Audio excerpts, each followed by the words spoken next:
Saint Thomas higher secondary സ്കൂളിലെ higher secondary വിഭാഗം രജത ജൂബിലി ആഘോഷവും പൂർവ്വ വിദ്യാർത്ഥി സംഗമവും നടന്നു. അമ്പൂരിന്റെ ചരിത്രത്തിലെ ഏറ്റവും വലിയ പൂർവ്വ വിദ്യാർത്ഥി സംഗമത്തിനാണ് ഇന്നലെ saint Thomas higher secondary school വേദിയായത്. റവറന്റ് ഫാദർ സോണി കാരുവേലിൽ അധ്യക്ഷത വഹിച്ച ചടങ്ങിൽ പ്രസിഡന്റ് വത്സല രാജിൽ ഉദ്ഘാടനം നിർവഹിച്ചു. ചിരിയും കളിയും സൌഹൃദവും ഒത്തുചേർന്ന ഒരു നല്ല അനുഭവമായിരുന്നു അമ്പൂരിലെ പൂർവ്വ വിദ്യാർത്ഥി സംഗമം. ഗുരുക്കന്മാരുടെ വാത്സല്യവും ശിക്ഷണവും ഓർത്തെടുക്കുന്നതും പഴയ ചങ്ങാതിമാരുമായി വീണ്ടും ഒന്നിക്കുന്നതും എത്ര സന്തോഷം തരുന്ന കാര്യമാണ്. വിട്ടുപിരിഞ്ഞ ജോസ്, ബിനോ, ബെന്നി തുടങ്ങിയവരുടെ AI വീഡിയോ സംഗമത്തിന് കൂടുതൽ നിറവ് നൽകി. കാലം എത്ര കഴിഞ്ഞാലും വിദ്യാലയവും ഗുരുക്കന്മാരും മനസ്സിൽ മായതു നിൽക്കുമെന്നതിന് ഇതിലും വലിയ ഉദാഹരണം നൽകാനില്ലായിരുന്നു. ഒരു പൂർവ്വ വിദ്യാർത്ഥി സംഗമത്തിന് ഇത്രമാത്രം ഭംഗിയുണ്ടാവുമെന്ന് ആരും പ്രതീക്ഷിച്ചില്ല. ഹൃദയങ്ങളുടെ സംഗമവേദിയിൽ കണ്ണുനീരിൽ കുതിർന്ന പുഞ്ചിരിയുണ്ട്.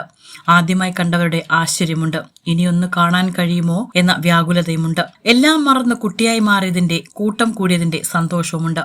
എത്രയെത്ര വികാരങ്ങൾക്കാണ് നാം സാക്ഷിയായത്. ഇനിയൊരു സാർത്ഥകത്തിന് സാക്ഷിയാകുമോ അറിയില്ല.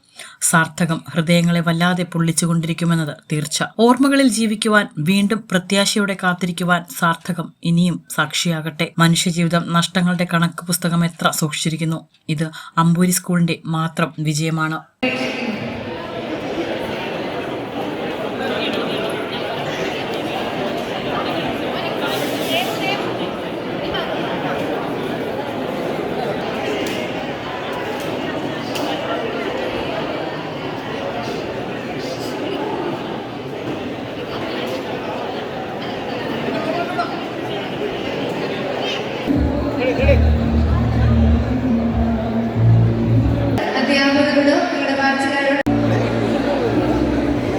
അധ്യാപകരായ അംബ്രോസിസ് ടെസി, റവറന്റ് ഫാദർ സോണി എന്നിവരാണ് ഈ പരിപാടിക്ക് നേതൃത്വം നൽകിയത്. ന്യൂസ് ഡെസ്ക് വിസ്മയ ന്യൂസ്.